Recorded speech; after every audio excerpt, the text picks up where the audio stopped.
नवाए ज़िया के साथ प्रोफेसर ज़िया। किसी भी मुल्क के अंदर जो दस्तूर बनाया जाता है उसमें तरमीम का तरीक़ाकार रखा जाता है, लेकिन तरमीम के लिए एक बुनियादी तसव्वुर ये रखा जाता है कि ये तरमीम जो है वो किसी फ़र्द या ग्रोह की ख्वाहिश के आइनादार न बने, बल्कि कौमी मफादात के तहफ़्फ़ुज़ की आइनादार हो। और इसीलिए कि जहाँ कानून साज़ी के लिए एक फ्लेक्सिबल प्रोसेस रखा जाता है बनाने के लिए, वहाँ पर आइन को तब्दील करने के लिए एक रिजिड मेथड जो है वो तश्कील दिया जाता है। और यही वजह है कि दुनिया का मुक़स्सद तरीन आइन जो है दुनिया की सबसे बड़ी ताकत यानी कि अमेरिका का है, लेकिन वहाँ पर भी तरमीम के लिहाज से जो है वो इब्तदाई तरामीम के बाद कोई मज़ीद तरामीम करने की वहाँ पर जो है वो ज़रूरत जो है वो महसूस नहीं की, क्योंकि वहाँ पर तरामीम के लिए एक ऐसा रास्ता इख्तियार किया गया कि जिसके नतीजे के अंदर कोई हुकूमत वक़्त जो है वो अपनी किसी अददी ताकत की बुनियाद के ऊपर अपने मफादात के तहफ़्फ़ुज़ और फ़रोग़ को आइन का ज़रिया न बना ले। पाकिस्तान में आइन बनाया गया और एक मुत्तफ़िक़ा आइन बनाया गया, लेकिन आइन को एक वाज़ेह आइन करार देने के बावजूद जो है वक़्त गुज़रने के साथ साथ इसके अंदर तरमीम और तब्दीली का ना सिर्फ अमल डेमोक्रेटिक निज़ाम के अंदर जारी रहा, बल्कि मुतक़नान हुकूमतों ने यानी कि जो फ़ौजी हुक्मरानों ने उन्हें अपनी ख्वाहिशात के मुताबिक तरतीब दिया और फिर उसके ऊपर जो है वो पार्लियामेंट से इसकी तोसी करवा दी। और यहाँ तक कि पाकिस्तान की सुप्रीम कोर्ट ने भी एक आइनी तौर पर जो है वो इख्तियारात के इस्तेमाल का एक ऐसे फ़र्द को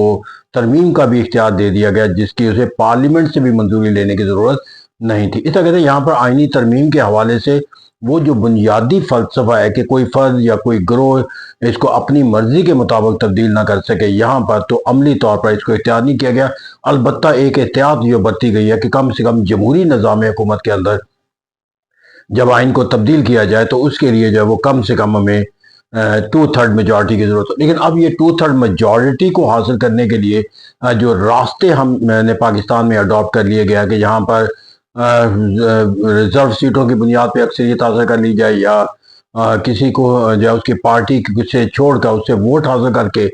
2/3 मेजॉरिटी ले ली है, तो उसकी बुनियाद के ऊपर भी ये तरमीम का जो अमल है वो किया जा रहा है। और 27th अमेंडमेंट पाकिस्तान के जो आइनी तरमीम के लिहाज से जो हुकूमत की ताकत की जो फ़िक्र और उसके जो माखज़ हैं वो कम से कम ना फ़िक्री तौर पर ना उसके माखज़ों के लिहाज से उस पैमाने पर हमें पूरा उतरते नज़र आते हैं कि जो एक जमहूरी मुल्क के अंदर आइन के हवाले से दिए जाते हैं, या एक पॉलिटिकल साइंस के तालिब इल्म के तौर पर हम उसको देखने की कोशिश करते हैं। लेकिन यहाँ पर जो बुनियादी तस्वर है जिससे इससे भी ज़्यादा जो है वो पाकिस्तान में आइन साजी का अमल जो है वो हमें एक ज़्यादा पेचीदा और ज़्यादा नाखुशगवार अमल बनता हुआ नज़र आता है कि जब हम आइनी तरमीम के हवाले से ये तस्वर जो है वो इख्तियार कर लेते हैं कि ये किसी हुकूमत की सोच और फ़िक्र की आइनादार नहीं है।